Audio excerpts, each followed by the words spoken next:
Buenas noches, mi nombre es Juan Pablo Patiño Díaz y mi grupo de la materia de Derecho Constitucional está compuesto por Giancarlos Méndez Villamizar, Gira Tatiana Montes Ospina, Lizeth Natalia Estrada Salgado, Rafael Antonio Acosta Otero, quienes nos acompañarán en este video y irán dando su intervención a medida que él va pasando.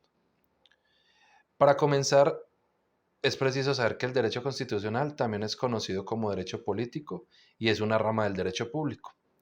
Este comprende el conjunto de normas e instituciones jurídicas fundamentales relativas a la organización y al ejercicio del poder político y a los derechos y libertades básicas de los ciudadanos. De esta manera, el derecho constitucional se ocupa del análisis y del estudio de las reglas fundamentales que definen y organizan un Estado. La existencia del derecho constitucional como una disciplina jurídica autónoma no pudo existir, como es evidente, antes de que aparecieran las constituciones modernas, en tanto acuerdos jurídicos comunes para gobernar la vida de un Estado o nación. Por lo tanto, su nacimiento coincide por lo general con el de la Constitución británica del siglo XVIII, ampliamente estudiada por el barón de Montesquieu, uno de los más importantes escritores y juristas de la Ilustración francesa. Pero esto no quiere decir que no existieran antecedentes históricos del derecho constitucional, puesto que en la antigüedad clásica se conoce de leyes fundamentales en la Grecia antigua, estudiadas por filósofos de la talla de Aristóteles y de Platón, quienes las distinguen de las demás leyes en sus tratados. Igualmente, en tiempos del Imperio Romano se firmó la Constitución Romana del año 84, constitución que fue firmada entre el rey Lotair I de Italia como emperador junto con su padre Luis el Piadoso desde 1817 y el Papa Eugenio II, logrando con esta firma estabilizar la pugna de poder entre el imperio y el papado. La evolución del derecho constitucional, a pesar de que en cada país se presenta en diferentes tiempos, diferente época, en gran parte depende de la creación o de la actualización de las constituciones. Para entenderlo mejor, podríamos tomarnos como referente el caso de nuestro país, ya que al realizar el estudio de la evolución de la Constitución colombiana, se puede observar que a excepción de las vueltas del monarquismo que se aprecian en las constituciones de 1811 y 1812, las demás constituciones son republicanas, consagrando en gran parte la democracia representativa, manteniendo hasta hoy día el régimen presidencialista, aunque en algunos casos se registran facultades del Ejecutivo y además son libertades por los derechos reconocidos a los gobernadores. Conforme a sus procedimientos de estudio, se puede clasificar al derecho constitucional en diferentes tipos o ramas, de las cuales destacamos el derecho constitucional clásico, que se centra en el debate teórico de la Carta Magna, el derecho constitucional comparado, que realiza un cotejo de los diferentes textos constitucionales posibles y de sus modos de aplicación, y el derecho constitucional general, que se preocupa por el ideario y los conceptos de pensamiento jurídico en torno a las constituciones. De esta manera, damos paso a nuestro compañero Giancarlos, quien nos seguirá ilustrando sobre el tema. Muchas gracias, compañero. Abordaremos el concepto de constitucionalismo diciendo que se encuentra vinculado a la teoría del Estado. Esto debido a que incorpora los conceptos tanto del Estado como del poder. Su racionalización se dio entre los siglos XVII y XVIII y con esto se logró impulsar la creación de constituciones escritas, en donde se perpetuó la normativa y donde se acentuó la separación de poderes. El constitucionalismo a través de la historia ha sido concebido de diferentes formas. En la época medieval, según Platón, el gobierno ideal era la monarquía, pero para que este gobierno fuera ideal, el rey o el monarca debía ser filósofo. Y además de eso, los filósofos debían ser parte del gobierno. Durante la Edad Media, con el fin de limitar el poder del soberano, surgieron las leyes fundamentales. Estas leyes fueron basadas en el planteamiento de los contratos de equilibrio, del pacto y de las reglas de límite. Más adelante, en la modernidad, el constitucionalismo se centró en el hombre como sujeto de derechos. Es así como se crean los textos escritos y toma fuerza la teoría de la separación de poderes, además de la consagración de los derechos individuales de las personas. llegando de esta manera hasta nuestra época, hasta la época contemporánea, donde el constitucionalismo se enfoca en las constituciones de tipo social y en los estados de bienestar. Es como llegamos, por ejemplo, en la constitución de 1991, nuestra constitución colombiana, se incorporan estos conceptos de Estado social de derecho y de Estado de bienestar. Por consiguiente, podemos decir que el concepto de constitucionalismo no fue creado en una época específica, sino que por el contrario ha venido evolucionando con el paso del tiempo. De esta manera, podemos decir que los conceptos de constitucionalismo y constitución van de la mano, ya que el uno es la evolución del pensamiento, de la idea del Estado y el poder, y el otro es la normativa que hace que este pensamiento se materialice de la mejor manera, logrando una separación de los poderes y una normativa para el óptimo desarrollo de la sociedad. Ahora le doy paso a mi compañera Gira Tatiana. Muchas gracias. Muchas gracias, compañero. Yo me voy a referir en este caso a las diferencias de los conceptos de constitucionalismo y constitución, su relación con las ideas políticas y sus implicaciones paralelas y equivalentes. El constitucionalismo es un proceso político-jurídico con el objetivo de establecer en cada estado un documento legal, y en ese caso es la Constitución. Por su parte, la Constitución es una norma de supremacía. Está conformada por aspectos formales y aspectos de contenido. En esos aspectos formales está el texto escrito con supremacía jurídica. Esto quiere decir que por encima de ella no existe o no hay una norma que la regule. Y referente a los aspectos de contenido, en ella se estructura el Estado y se enuncian esos derechos personales. Para explicar el concepto de constitucionalismo, podemos hablar que tenemos varios tipos, de los cuales está el constitucionalismo clásico, actual, liberal y el social. Para hacer una relación adecuada a estos conceptos de constitucionalismo y constitución, pues es importante conocer un poco el por qué una y otra tienen implicaciones paralelas o equivalentes para un Estado. Por ejemplo, el constitucionalismo liberal nace después de 3 revoluciones muy importantes como la inglesa, la americana y la francesa, las cuales se configuraron el constitucionalismo liberal. Ese es como uno de los más representativos. Mediante este método se pudo desplazar a la monarquía, a la iglesia, al proletariado y estructuró al servicio este tipo de constitucionalismo a la burguesía, optando pues como unas ideologías para poder constituir unas reglas para el Estado y la Constitución.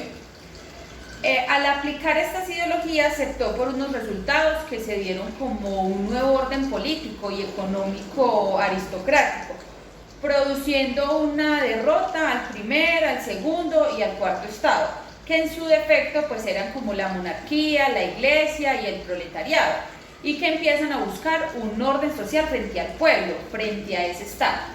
Y aquí ya hay una desigualdad real, ya no tendría mucho aporte la monarquía. También podemos decir que para poder entender estos conceptos anteriores y pues que sean claros, entre las diferencias entre constitución y constitucionalismo es que el primero es como un instrumento, es un libro físico en cuyo contenido se encuentran las normas principales de un Estado. Mientras que el constitucionalismo no es más que un movimiento político. Este se caracteriza por promulgar la supremacía jerárquica de esa misma constitución. Ese constitucionalismo nace de la misma constitución, siendo este un movimiento político que en pocas palabras su objetivo principal es defender a la constitución y mantener su contenido en óptimas para que tenga un Estado social de derecho como lo es en Colombia. Y por ello también tenemos muy claro y muy marcado esa posibilidad que desde el constitucionalismo moderno muchos grupos políticos hacen la defensa de su contenido formal y se encuentra muy marcado entre varios partidos políticos. Muchas gracias a todos por su atención. Le doy paso a nuestra compañera Lisette. El sistema parlamentario.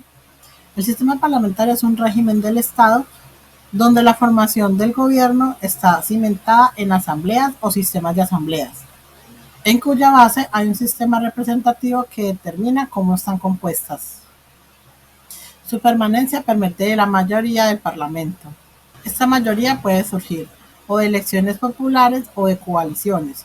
Las coaliciones, dependiendo del sistema parlamentario del país, están conformadas por los lores, representantes de partidos políticos, empresarios, entre otros. El nombre que tengan estos se va a derivar de ese principio fundador. En este sistema de gobierno, entonces el Parlamento es el soberano. Hay tres variedades de sistemas parlamentarios. El primero es el sistema de primer ministro o jefe de gobierno, que es el tipo inglés. El segundo es el sistema de asambleas, que es tipo francés. Y el tercero es una combinación del sistema 1 y 2, que son asambleas conformadas por partidos políticos. Las principales características del sistema parlamentario son: el Parlamento es el que elige al jefe de gobierno. El Parlamento no comparte con ningún otro órgano del Estado la dirección de los asuntos políticos. El poder legislativo se divide en dos cámaras. El jefe del Estado tiene una función simbólica, ya que no dispone de ningún poder político. El poder ejecutivo lo ejerce el primer ministro. El gobierno surge y se va a mantener por mantener la mayoría de los votos del Parlamento. El primer ministro y su gabinete siempre va a estar sujeto a control del Parlamento. La integración del Parlamento traduce los diferentes sistemas y partidos políticos que conforman esa nación. El Parlamento puede destruir gobiernos y el Ejecutivo puede disolver el Parlamento. La figura más representativa de estos sistemas parlamentarios es, por ejemplo, las monarquías. Por ejemplo, el sistema de Inglaterra, donde el primer ministro es elegido por el rey. Otra forma de sistema de gobierno es el sistema presidencial. Este sistema presidencial está regido por ser democrático. Se elige un presidente, el cual es elegido por votación popular, y es uno de los sistemas más usados en todas las naciones. Algunas de sus principales características es que el jefe del Estado es elegido por votación popular y se llama presidente. El presidente no puede ser destituido por el Parlamento. El presidente es el que de algún modo dirige todos los sistemas y todo el gobierno de esa nación. El poder ejecutivo va a ser unitario y está depositado en el presidente. El presidente es al mismo tiempo jefe de Estado y jefe de gobierno. Ni el presidente ni los secretarios de Estado pueden hacer parte del Congreso. El presidente puede estar afiliado a un partido político diferente al de la mayoría que está en el Congreso. Los periodos del Ejecutivo y del Legislativo están fijos, por ejemplo, periodos presidenciales de 4 años.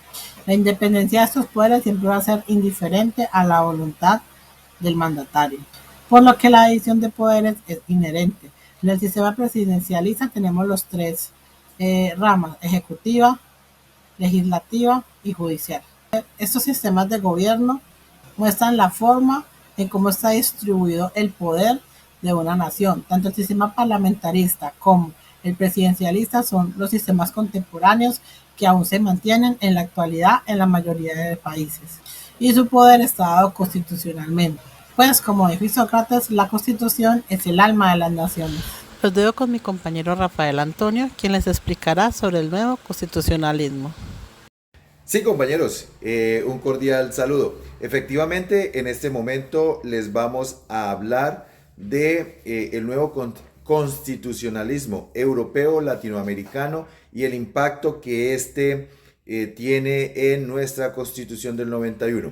Hay que entender y tener claridad de lo que sucedió con la Segunda Guerra Mundial, todo el deseo de expansión de Alemania y Adolfo Hitler sobre los países vecinos y la carrera armamentística que tuvo Japón y su poder en cierto momento en todo el oriente, allá en los países, en la zona oriental del globo terráqueo. En este orden de ideas y teniendo presente toda la situación generada a través de la sociedad y la humanidad, entonces se crea una fuerza en la cual lo que busca es introducir nuevas normas a las constituciones, pero estas normas y derechos van enfocadas precisamente para defender la dignidad e introducir un pensamiento más democrático en torno al desarrollo de las sociedades.